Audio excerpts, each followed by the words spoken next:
तर नमस्कार मंडळी, मी शीतल स्वागत करते माझ्या यूट्यूब चॅनलमध्ये। माझ्या यूट्यूब चॅनलचं नाव आहे सिम्पली शीतल। तर आजचा व्हिडिओ आहे तुमच्यासाठी खास अंगारकी चतुर्थीचा। तर उद्या वर्षातली पहिली अंगारकी चतुर्थी आहे 6 जानेवारीला। तर उद्याचा चंद्रोदय असणार आहे 9:16 तर आपल्याला काय सेवा करायची आहे, कोणता मंत्र बोलायचा आहे आणि इच्छापूर्तीसाठी आपण काय केले पाहिजे गणपती बाप्पांना या दिवशी। तर ही सगळी माहिती मी तुम्हाला या व्हिडिओमध्ये देणार आहे। तर व्हिडिओ आवडल्यास लाईक करा, शेअर करा आणि कमेंट करायला विसरू नका। माझ्या चॅनलवरती नवीन असाल तर सबस्क्राईब करा, बेल आयकॉनला क्लिक करा आणि माझे नवनवीन व्हिडिओ तुमच्यापर्यंत म्हणजे लवकर पोहोचतील। तर व्हिडिओची सुरुवात मी करते। तर ह्या वर्षी 6 जानेवारीला अंगारकी चतुर्थी आलेली आहे। तर मंगळवार आहे आणि मंगळवार असल्यावरती या चतुर्थीला मंगळवारी ही चतुर्थी जेव्हा येते तेव्हा अंगारक योग बनतो आणि या चतुर्थीला अंगारकी चतुर्थी असे म्हणतात। तर गणपती बाप्पांच्या सर्व भक्तांना अंगारकी चतुर्थीच्या खूप खूप शुभेच्छा। जो ही चतुर्थीचा उपवास करतो त्यांना वर्षभरातली ज्या 21 चतुर्थी येतात त्या सगळ्या चतुर्थी घडतात।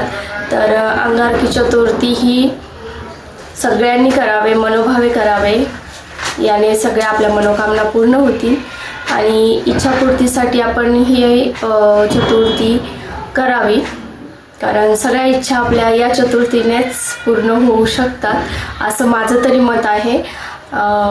मीही केलेले आहेत। मी दरवर्षी म्हणजे वर्षातल्या 2 अंगारकी चतुर्थी ज्या येतात त्या करते आणि मला याचा बऱ्यापैकी लाभ भेटलेला आहे। तर तुम्हालाही सांगते की तुम्ही ही अंगारकी चतुर्थी आवर्जून पकडावी।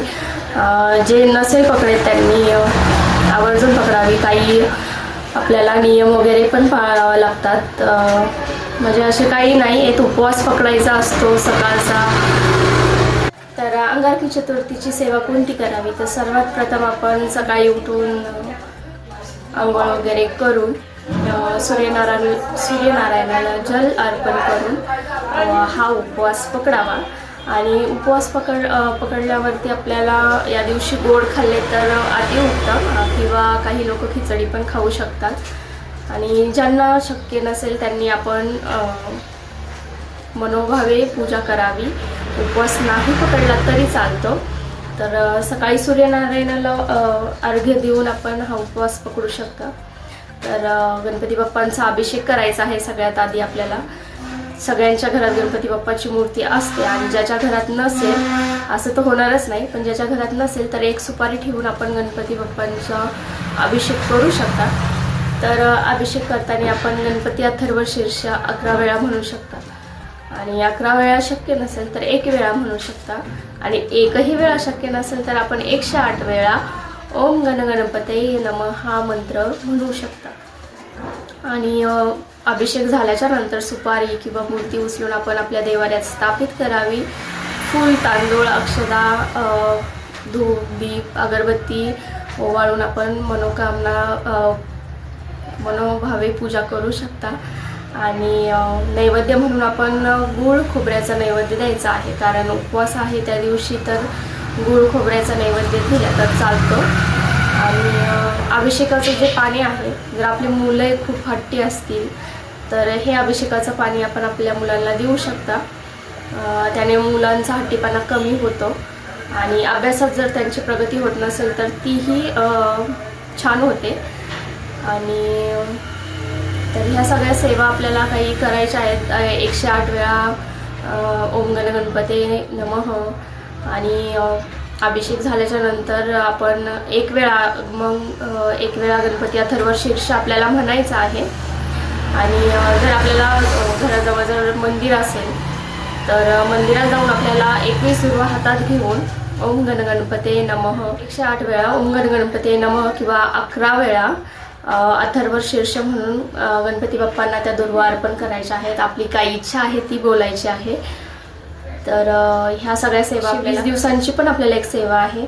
जर आपली काही अडलेली कामे आहेत किंवा आपल्या काही मनोकामना आहेत ज्या पूर्ण होतच नाही आहेत. तर ह्या 120 दिवसाच्या सेवेने ही मनोकामना आपली पूर्ण होऊ शकते. तर 120 दिवस आपल्याला 121 वेळा रोज एक मंत्र म्हणायचा आहे आणि तो मंत्र असा आहे, मंगलमूर्ती विघ्नहरा दुरितनाश कृपा करा.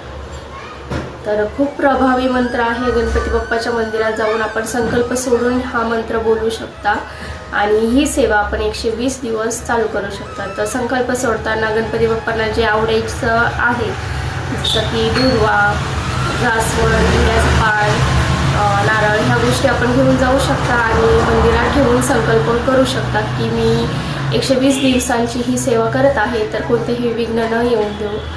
आता मासिक धर्म स्त्रियांसाठी तर तो येत असतो, तर ते 4 दिवस आपण थांबू शकता. सुतक विटळ असेल तर तेव्हाही आपण गॅप घेऊ शकतो. ती सेवा रोजच्या आयुष्यात आपण गणपती बाप्पांची करावी. म्हणजे गणपती बाप्पा म्हणजे आपले विघ्न आवर्जून करा आणि इच्छित फल प्राप्ती करून घ्या.